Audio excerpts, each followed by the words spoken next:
thinking about you, Johnny.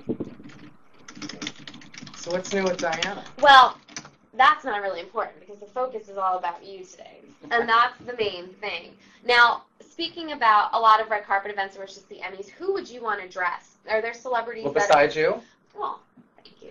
But are there celebrities or people that are, out there right now that are asking Sway to dress them? Nobody yet. I'm doing a really great benefit, though, on October 3rd, but we're not really allowed to go after anything until we've been eliminated. So that happened last night. So you're my first person I'm seeing. Yay! So I'm really honored to be here with you. But yeah, I expect to be dressing a lot of people, and I'm doing a lot of red carpet. And I want to dress as many people as I can. There's not one particular actress that I really want to work with, or actor for that matter. Everybody has their own talents, and I'd be honored to work with anybody. I really would. That's really exciting. I'm really open to it all. Yeah, so there's no one that you're just like, I can't stand. There's a lot of people. I love Madonna. She's always been a huge inspiration, and one day I'm definitely going to dress Madonna. I'm going to rock you out, baby. I love Pink. There's so many artists that I love. The list is so long. We'd be here for the whole show. Have you ever given anybody a makeover? Like where you've met them and you're like, oh, no. I actually have. The only one person did I give a makeover to, and she used to be my babysitter as a child. Aww, and we're still very, very cute, very close. She's super cute, and she came in for a big birthday party I had, and I made her an outfit, and took her to get her hair done, and it was cool.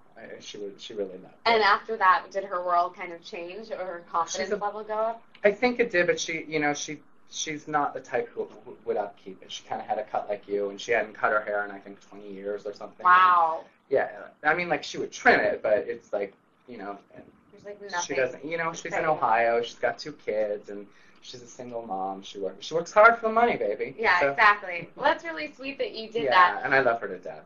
We're still really close. Now, what kind of pieces are in your collection that are just over the top, amazingly glamorous, and then what are the pieces that you could wear out on the street? I just want people to get an idea of who Suede is and what he designs. The collection I showed at Bryant Park was very wearable. It was very girly. It was very youthful, exuberant. What were the color schemes like? Like this, my hair. Oh, really? Yeah, I love it was that. Blues, purples. You could see it on my MySpace page, which my website, I'll take you right there to it. But they were all pretty wearable. I don't think there was anything that was, not wearable. I really believe in clothes that you can wear. A lot of designers do these, big drapey things that you're like, okay, it's gorgeous, but what do I do with it? Right, you can't. I realized that you don't go to balls anymore. Yeah.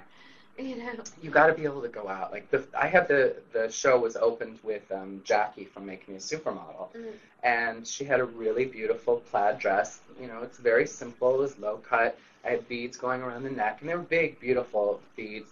And then there was an overskirt, and she took the overskirt off when she got to the end of the runway, and walked back with, carrying the overskirt behind her, and the dress was completely wearable. Wow. There was another one that was a one-shoulder dress, and I made this big, almost like a collar that was in ivory that went from the waist up to here, and that piece could come off, and you could just wear the dress by itself. So I really think about what women can wear. Right. And, if it's dramatic, I like to make sure that the drama can be removed, because you don't always need that for your function. Who do you enjoy dressing more? Which gender, female or male? I mean, males just seem probably boring. more comfortable dressing women. Yeah. Men are not as open to new things as women, so it's probably a little more fun to dress a woman than a guy, but, I have my own style, and I think that it's very strong, so when I do design for menswear, I'm working on a menswear line now called Stellar 3. Oh, cool. And, see things you learn here.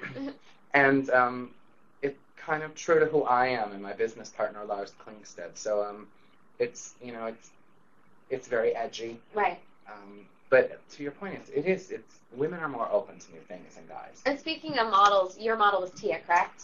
Love Tia. She got stolen from me yesterday. Aww. But the good news is that since I was eliminated, she's still in the running to win the spread in L, and so the models actually have things that they get from this. The too. winner, the model has paired. Do they have a big casting too? I wasn't involved in the casting. They were casted before. I probably maybe the same time they were casting us. Right. But I was lucky because she was amazing. I mean, That's Tia is amazing. incredible, and we're still very close. I talk to her all the time, and she's like Naomi Campbell, like Wow. gorgeous, gorgeous girl, and she can work the runway, honey. And that's the most important thing, right, for a model Exactly. to work the runway and for a designer.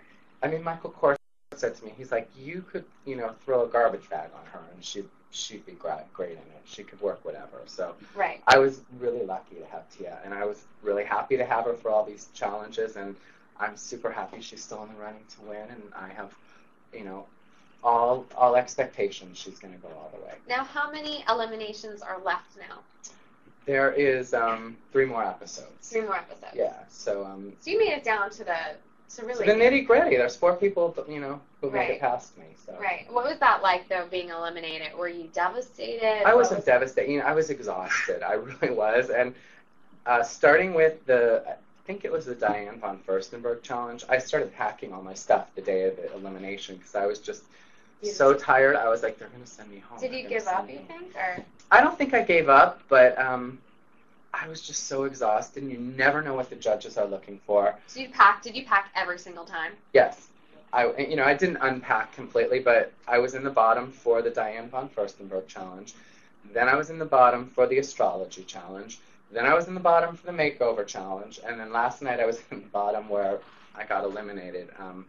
And the funny thing is out of all those outfits, last night's outfit I felt the best about. So really? It's good to be eliminated on something that you really believe in and that you were true to yourself on. So I didn't go out with any regrets. Of course, I was sad. It would have rocked to make it to the top 3 and for my collection to have been shown. But I loved what I did, and I have no regrets. Now, what happens to the clothes? They auction them off. They do? They auction them off. And the outfit I made for Jarrell, he was my muse, I guess you would say, is probably online right now through Bravo. You could see it. That's it was really exciting. A low-cut V, and everyone's like, it looks like Jarrell. Well, guess what? Jarrell was my client, so it probably should look like Jarrell because he's wearing it.